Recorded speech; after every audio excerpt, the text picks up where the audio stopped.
Greetings! This video has been created to educate the viewer in outsourcing as it relates to management practices today. Outsourcing is defined as subcontracting services and operations to other firms that can perform them cheaper or better. Outsourcing as a standard practice for all types of business is a recent development over the last few decades. Its popularity as an organizational solution has grown because the communication technology that links up organizations' goals and operations has recently improved. One company that relies directly on outsourcing as a means for growth is April. Based out of Poland, where tax benefits prevail, that is compared to other countries in the European Union, April offers IT services to closely surrounding countries in a strategy they call nearshoring, which is essentially outsourcing but in a more nearby and local sense.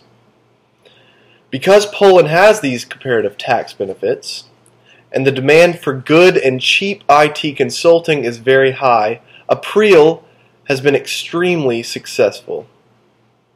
By providing its neighboring and bordering countries' businesses with quality service, April, through its nearshoring strategy, has enabled its own company to increase its turnover by 100% for each of the 4 years it has existed. April has adapted to its business environment like a chameleon and is reaping the benefits of a very solid niche. Therefore, outsourcing can not only be an organizational solution, but also a growth strategy as well. In the food industry, Bloomberg reports that food safety advocates are raising alarms over a decision by the Obama administration to permit chicken processed in China to be sold in the U.S., even after several high-profile incidents of food contamination.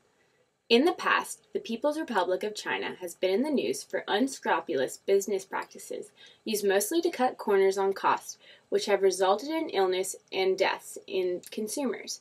With different rules and regulations, or lack of, certain acceptable manufacturing processes in China are considered substandard in other parts of the developed world.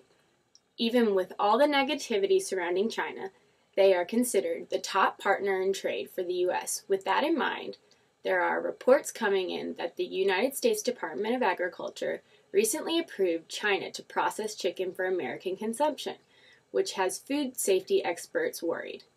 Despite China's reputation for their poor standards pertaining to the growing, raising, and processing of their food, including high levels of avian influenza, the Agriculture Department said that the consumers should know that any processed poultry from China will be produced under equivalent food safety standards and conditions as U.S. poultry. However, no USDA food inspectors will be stationed in China to provide oversight of the chicken processing, raising concerns over how quality standards will be maintained. Of the massive amount of imported food coming to America, the FDA only has the resources to inspect less than 2%. This is a major problem because many nations have less stringent food safety regulations than the United States. Even for the imported chicken from China, Chinese processors won't be required by the USDA to follow point-of-origin labeling laws because the chicken will already be cooked. This is another huge concern for consumers as there will be no proof where their chicken came from. It will even lead to other problems such as food counterfeiting, something that so far has largely been restricted to fish markets.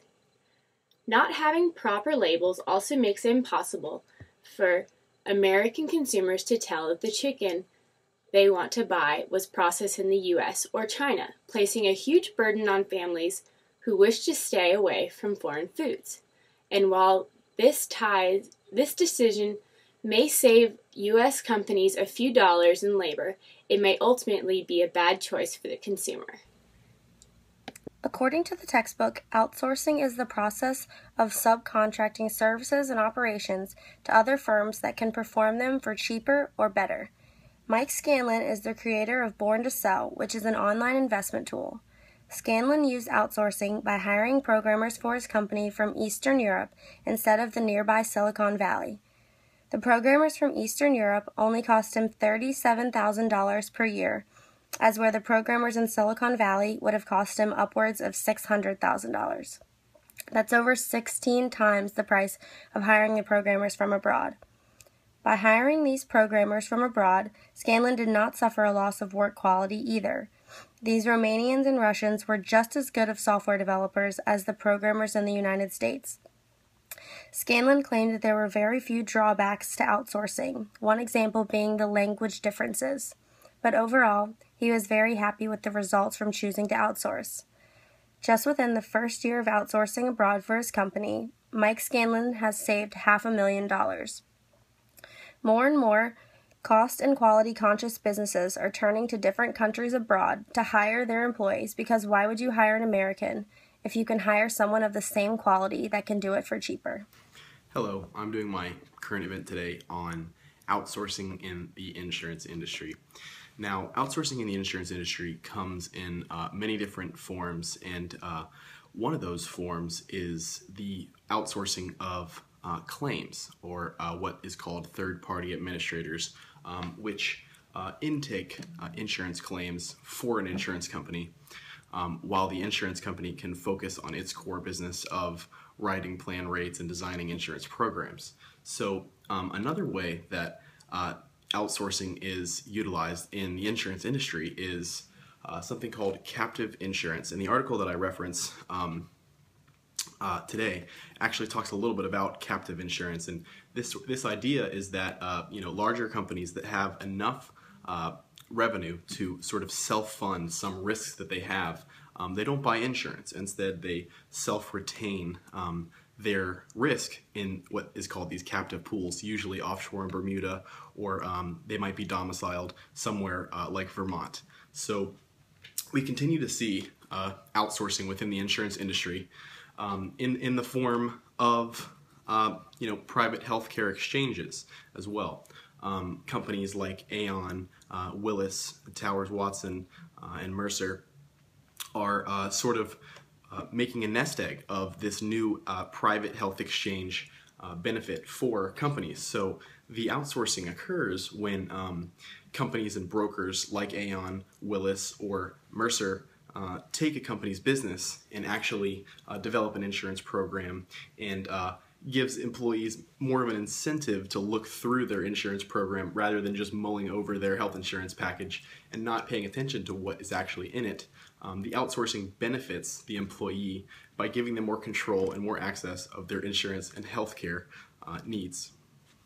As you have seen, outsourcing has many different applications, and each of these different types of outsourcing applications show potential advantages and disadvantages.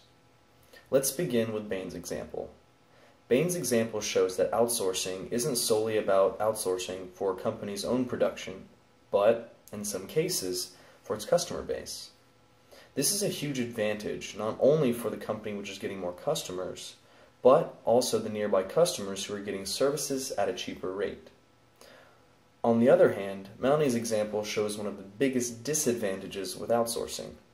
This disadvantage comes in the form of losing control over what the outsourced company can get away with. Different countries around the world have vastly different rules and regulations in regards to what the industry can do, and the home country has very little power to stop this from occurring. If a company outsources, they must be aware of the laws of the land, so to speak. On to Riley's example. Her example demonstrates one of the most basic reasons why companies outsource: their cost. By outsourcing to another country with different labor laws and population strengths, companies are able to get away with what they need done at a fraction of the cost. This is very clearly a huge advantage. Lastly is Scott's example. In his example, Scott talks about how insurance companies really don't worry about handling their financials or claims. Instead, they outsource most of their work to companies that work behind the scenes and actually do most of the heavy lifting. This brings up another advantage of outsourcing, which is being able to focus more clearly on the core work that a company does and outsource things they are not good at, and give this work to companies that specialize in doing those specific things. Thanks for watching.